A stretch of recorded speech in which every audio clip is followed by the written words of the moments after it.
Hey y'all, welcome back to Spirit of the Outdoors.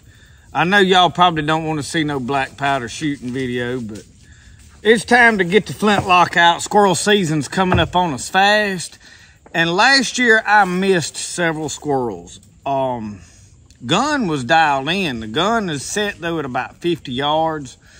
So I just set up a target right here. I brought my stuff down here where I can do my black powder shooting from this table is what I built it for. I built it tall so that I could stand up and kind of shoot on this, and I may adjust things. I don't know, I may not like it, but I'm gonna try to get this where I'm hitting that black dot at it's about 25 or 30 yards, about what I will be shooting squirrels at there or closer. In my mind, now I don't know what was happening or why I missed. I may have been flinching, I may have had the wrong, I don't know. But I think what has happened is being I dialed it in at 50 yards, I'm shooting 27 grains of powder. I think I was lobbing that bullet. So when I was shooting closer, maybe I was shooting over my squirrels. I don't know that. That's just a theory I had. So what I wanted to do today is load up and shoot several rounds and let's see what is happening. And we just want to burn some black powder. So I've got my little horn. I've got it loaded with 3F Go-X. And I've got my shot pouch that Mike sent me. So I'm going to load everything up. I've cleaned my gun. Now, y'all, I have re-oiled this down. I coated it with boiled linseed oil. I sanded over some of this. There was some tooling marks in some of this that I really wasn't happy with. I'm thinking about darkening it some. But anyway, this is the old Tennessee Mountain pull boy kit that I built. All the videos on me building this rifle. I had never built a rifle before. And I'll be loading the pan with 4F Go-X. I may eventually get where I'm loading the pan with the same powder. I don't know, but right now I'm doing it this way. So let's get her loaded up. And I may lay everything for while we on this table out, just so I ain't got to keep fooling with it. I have got probably 2 or 3 different things. I brought this powder measure so I can adjust if I want to. And I got a little bit of patch lube in that little small tin thing. And I have this roll. I may use this roll of. So I don't know what all I got, but I got my pan priming powder in there. Mike had sent me some cool stuff, y'all. I have had several people send me some odd and end neat things that I am very appreciative of. And it makes doing this a whole lot easier. So right now I'm going to load up with what I had already been shooting, which is about 27 grains of powder.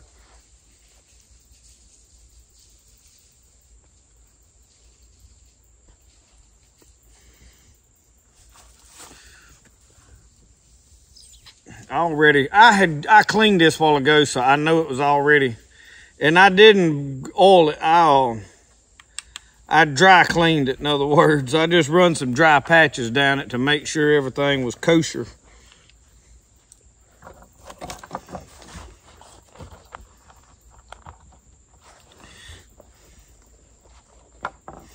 So this patching right here, I had already cut to what I needed.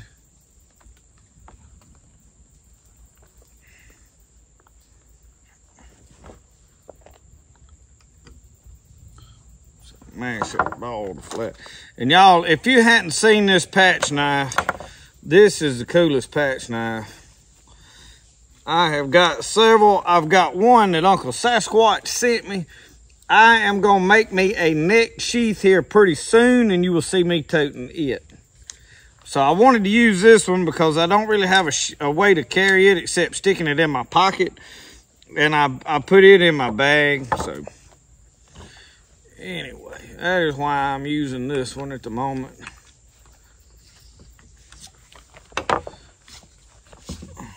And I'm not trying to get in no hurry loading. I know a lot of people want to know how fast you can load. I'm not interested in all that, not today anyway.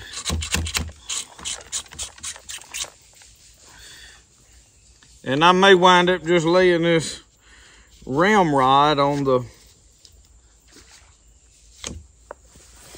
on the table. All right, I have got my pan powder here.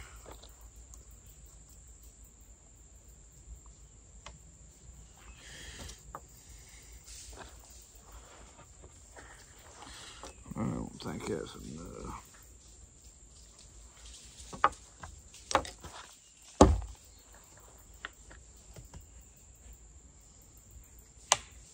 And I think my flint is a little bit off center, so let me set the camera up a little better and we're gonna shoot this.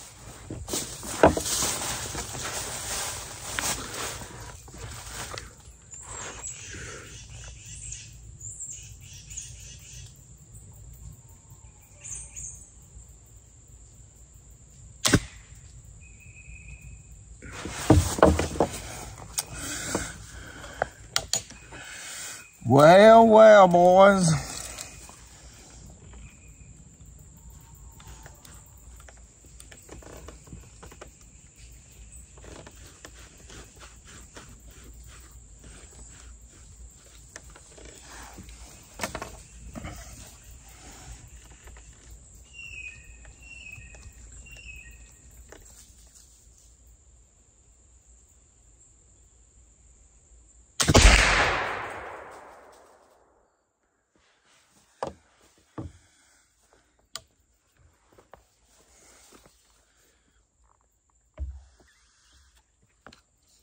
All right. Now, I know there's always somebody that gets in the comments that says, why didn't you bring binoculars where you could see? Actually, I can see the hole from here, but you can't. Actually, what I'm fixing to do is load up and shoot again. I see the hole. I shot low, but I want to know if it's the gun because I had a pan flash a time or two, so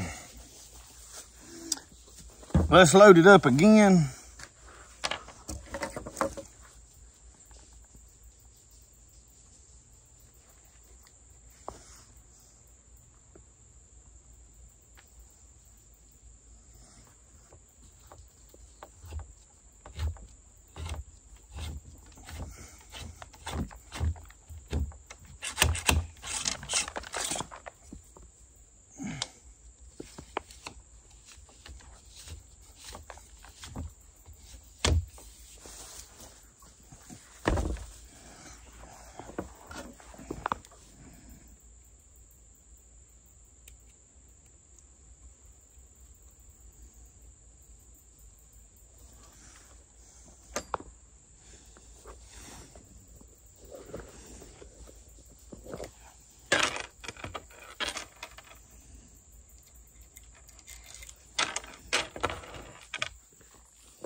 Let's walk over there and see where that hit at. Well, y'all, I knew I couldn't see the dot from over there, and that's because it is dead center. This is the first shot. So the grouping is not good. That is the length of my finger. Maybe I flinched. I don't know. So what we're going to do, we're going to shoot it a few more times. I mean, why wouldn't we? Hey, we want to shoot the black powder anyway, and it's obvious I need some practice. Probably flinched a little on that first one. I tell you, pan flash a time or two, so the rhythm, you know, we got a lot of work to do. So let's fire it some more, and let's see if we can get all of them to start going into that black dot right there. If we can put them all in there, we can hit a squirrel. And I just about forgot. I did bring a Sharpie with me. That way, if by chance, and I probably won't be able to see that, but we're going to circle it anyway. I didn't color it just real dark. That way I know what's what after a while. All right, I am going to take a piece of this material here, and I'm going to dry swab that barrel. I got something else that my buddy Randall Ross told me about. I may just go ahead and use it since I've got it with me. So I take a piece of string, and I tied me a piece of, let me bring it around there and show you. I think I have showed y'all this in one video. So that's just a little piece of sock. Any old rag, but it's tied to that string so you can stick it in there and shove it down in there, and you got something to pull it back out, because how many times off in the woods has your piece of stuff come off down in there, and then you got to change your tips on your ramrod and get the screw thing and pull it. I mean, it may not have happened to you, but it has me. So I've got a piece of Scotch-Brite on the other end, so I'm just going damp. I am not trying to soak that, in case somebody is wondering. And I'm gonna take my powder measure antler and poke that down in there good.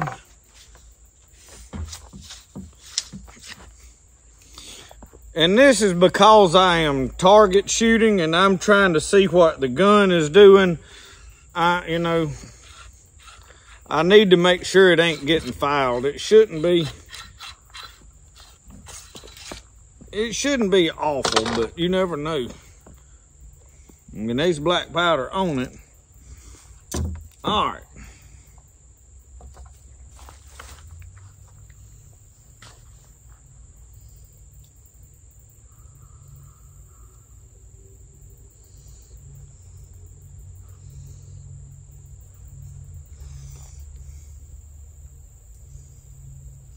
And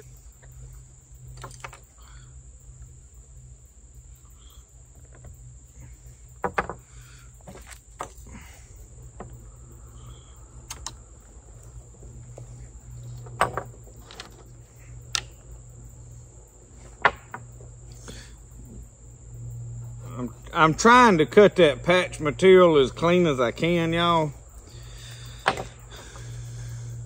Every video I film over black powder, I get scolded about the way I do something. Y'all, I'm new to this now. I am not trying to be an expert, but we getting better. At least I did push the ball all the way down. All right.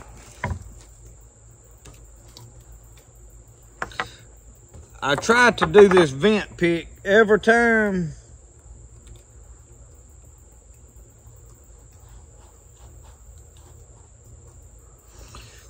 Because sure as you don't, it'll...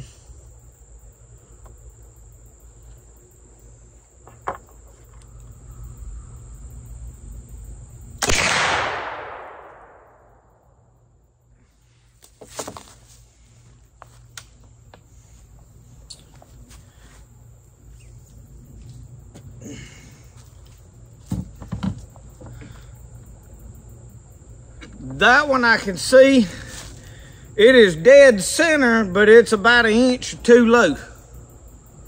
Let's load up, shoot again. We're gonna shoot one more. We need to find out if it's me flinching or what it is.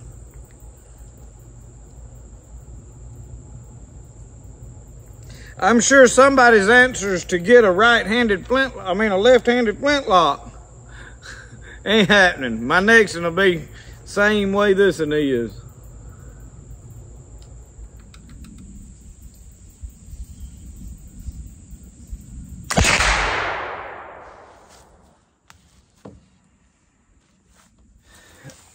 All right, y'all.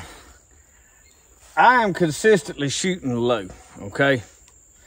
I adjusted probably that first one, I probably did pull it. But my sight picture, I'm trying to get where I'm comfortable with it. I don't see as good as I used to, so it's like Uncle Sasquatch was talking about in a video. You can't see all 3 sights, and now I can't see even 2 of them at one time. So, and I shot one time at the camera wasn't filming. My phone was full of footage. I got 2 or 3 videos on there. I filmed too many videos, and anyway, I had to delete a bunch of footage off. It's on the computer, so I just had not deleted it off the phone. I usually keep some footage on there so that I can still get still shots out of the footage to make my thumbnails. So we've got 3 consistently low. So the squirrels that I have been missing now, I feel confident I have been shooting under them. So we're going either, I'm probably not going to file on my sights. I'm probably going to just adjust my sight picture and put a little more bead in the front. Now that I know what is going on, I can adjust for it easily.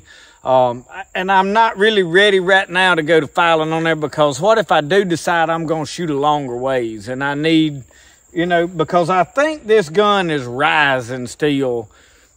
I know I had it dialed in. I was hitting dead on shooting it at about 50 yards. So before I file anything, I'll want to take it and shoot it at other distances. But right now I'm just going to adjust my sight picture, and we're going to shoot it a few more times to see if we can start putting them in that black dot.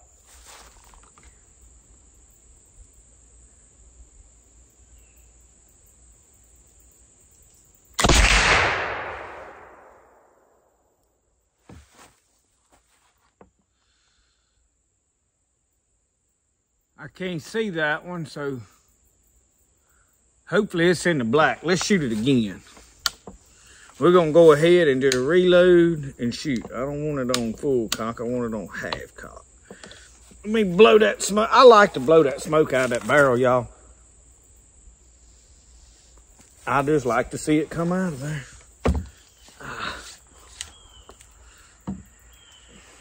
And I've been scolded about me making them big long strokes. I am trying to do these shorter strokes because I have done broke about 3 gram rods.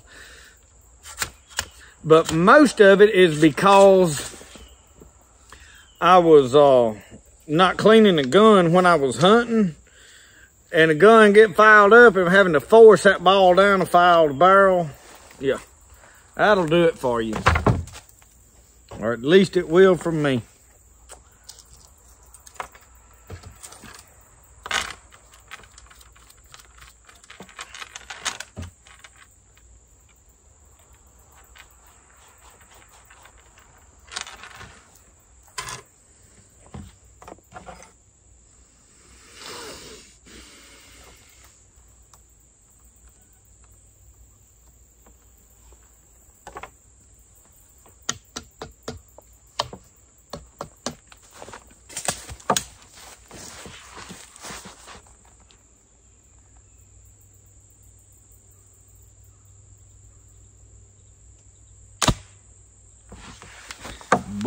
Boy.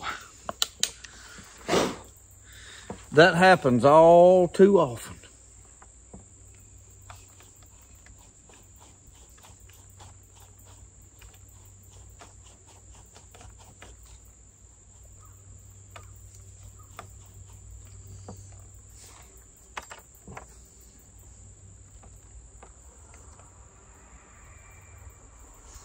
I got plenty 4F powder. The 3F is what I'm low on. I got, I think, enough 2F too.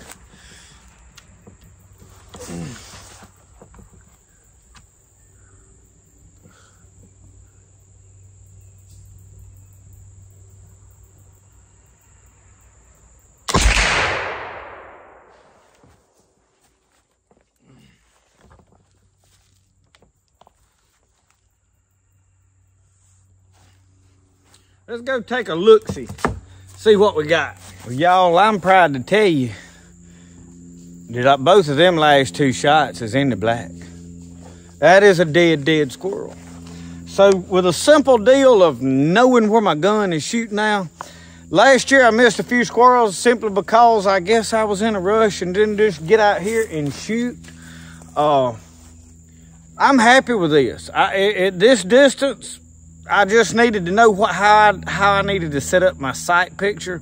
So I've just got a little more of the front bead sticking up than I do, and it's not up past the thing. I've got a V-notch cut down in those horn sights, so I had like this much, and I was getting to where I had a fine bead, what I call it, where you could just barely see the tip of it, and I had my target right over it. Well, so what I did is in that V, I have pushed this sight on up some, so I know what I'm doing with it now. I know what the gun is doing. When I was missing squirrels, I really didn't know if I was shooting over them or under them or whatever. So you come down here and put it on paper, obviously like any other rifle, and see what it's doing. I can kill squirrels with it now, which I knew the gun was accurate, and I knew I had the load about right because I was grouping like this at 50 yards, and I was like, the rifle will do it. It's nothing wrong with the rifle. It's got to be me. I thought maybe I'm flinching a lot. Well, with this grouping, I mean, I may have flinched a little. That first shot I pulled off, I feel like, because it kept dry firing or pan flashing, and I think I pulled it. But I mean, even that is an 1.5 inch group. I could probably do some more practicing and tighten that up, and I may could work on the loads and get this a little tighter than that. We're at about, I don't know, around 25 to 30 yards, 25 yards, I don't know. It's across this little old bitty pond. But y'all, I'm happy with that. I'm ready to go squirrel hunting. I wish it was squirrel season tomorrow. I tell you what I better do. I better go buy me some license, I imagine. I need to check on mine. I don't know when I bought them last year. They expire within a year from the date you buy them, so we'll get them before season starts. But hey, let me turn y'all around so you can see we was shooting across this pond to that table over there.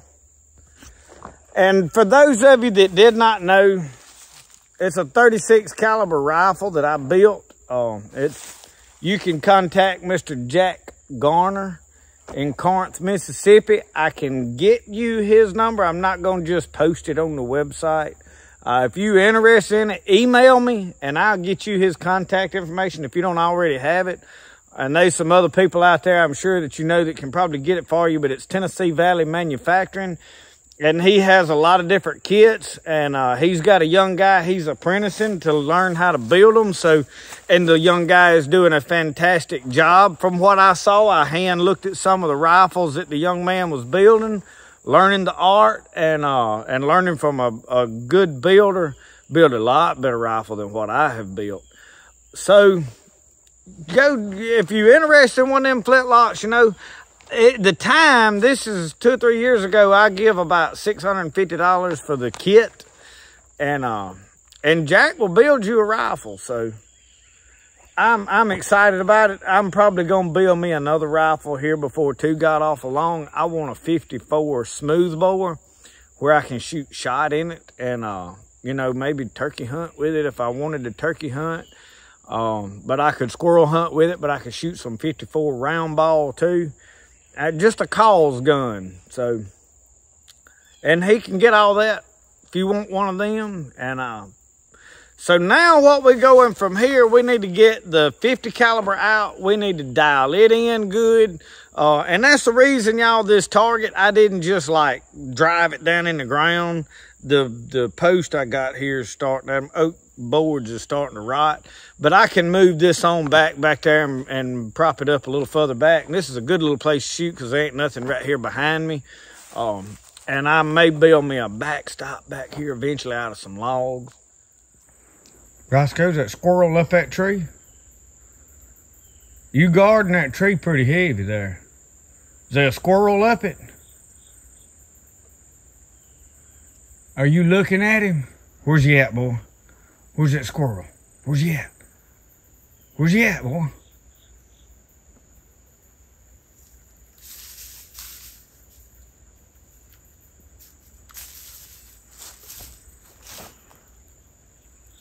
Where's he at?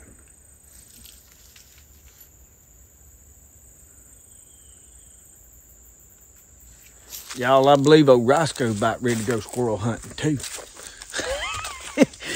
Hey, I'm gonna tell you what's hard about this. It's not the me going flintlock hunting. I can do that at the drop of a hat. It's filming it and getting everything on camera and toting this camera and tripod around and a flintlock and a bag full of stuff and something to put squirrels. It can get overwhelming, y'all. But hey, at least we can come down here at the OTP and have a good time. We're gonna build some more fires. We're gonna do some cooking on this Nesmith cook range here for long, y'all. Let's clean this rifle up and get all our stuff packed away.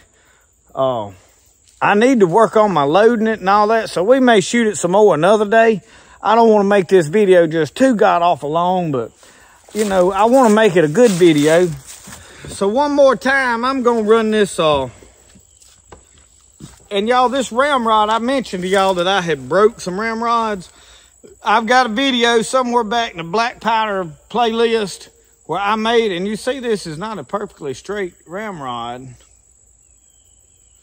That is a privet shaft, and I chucked it in a drill with some good rough sandpaper and tapered it down till it would fit in everything. But my buddy Randall Ross, y'all see him comment on a lot of the videos, especially black powder. He does some living history stuff and very knowledgeable. And I have had a lot of people give me some good tips and send me some nice things, y'all. I really appreciate the knowledge, everything that y'all have shared with me. I really enjoy this black powder stuff, y'all. I'm new to it. I didn't grow up around this, and I have had nobody to show me anything about it other than what I have learned from you guys and other YouTube channels. So, you know, you have to bear with an old boy for not knowing. So I'm poking this down in there. That is a string on a piece of cotton, y'all, and that is the ideal way. Make sure it's long enough that when you jam it all the way down in there, and then what I do is I grab it all together, and then you can pull the ramrod out and see there. That way you don't never run the risk of losing your stuff down in there. Cause y'all, I done that in the woods. And when you gotta leave and come out, either you got a barrel so gummed up that you can't hunt if you're shooting very much. Now, if you don't shoot 3 or 4 times and you hit a squirrel every shot, you're probably good. You're probably better at it than I am. I'm not hitting as good, and I'm shooting at them multiple times. So we've got a ball patch here. I have got enough shot probably for this year, but we may make some round ball anyway. So I need something. I may wrap this around my... That's what I'm gonna do. I'm gonna wrap this around my ball starter like this. That way I can keep up with it, y'all. Mike Sabella mailed me this pouch that I've got on my belt, and I really like it. But y'all, I'm probably gonna build me another one. Not because there's anything wrong with this one, but I'm going to... I want one a little bit bigger that I can put all my stuff in, that I can possibly put a squirrel or 2 in. My problem with what I do is, y'all, I'm toting camera gear and everything else, and it can get overwhelming. I've had, and I can't remember, y'all, who all sent me what. This right here was sent to me. All different kind of stuff. So I have got the barrel cleaned out pretty much. We're gonna drop that stuff down in there. I brought that powder measure, but y'all, it was shooting pretty good. I'm not gonna go to adjusting and changing a whole bunch of stuff. Two Feathers sent me this pick right here. I mentioned it in another video, or actually I have not yet. The next video I've got coming out, we do some odd and end things. I've already filmed it. But you'll see Two Feathers sent me a couple of nice things, y'all. And this vent pick is one of them. So, hey, I have been very, very, very blessed is what I have been. And y'all, all of these guys are some very good craftsmen. So we got everything just about put back in where it goes. And I brought my wool blanket and an oilcloth that I've got wrapped up. That is what I brought down here to just to lay my rifle across. put this, I'm gonna just stick it in a pocket over there. And I like this tomahawk. This I forged y'all out of a ball peen hammer. And I don't remember if I made a video about it or not. But anyway, but y'all, this rifle, this is a Tennessee Valley manufacturing rifle. And I am thinking about taking some of the hardware off and forcing a patina on it to where it's black like some of those knives I'm making. I did sand out some of the tool marks today, and I put a little bit different finish on there, so it is not pine tar anymore. It is boiled linseed oil, and I did not make this rifle dark because I did not want this rifle dark. Now, my next rifle I build, I'll probably go dark on the wood on it. And I wanted this a little heavier. It's built like I wanted it. It's not built like traditional rifles. In other words, I didn't take the wood down as good as I could have. It's got an L&R lock in it, y'all. And you've seen it pan flash some.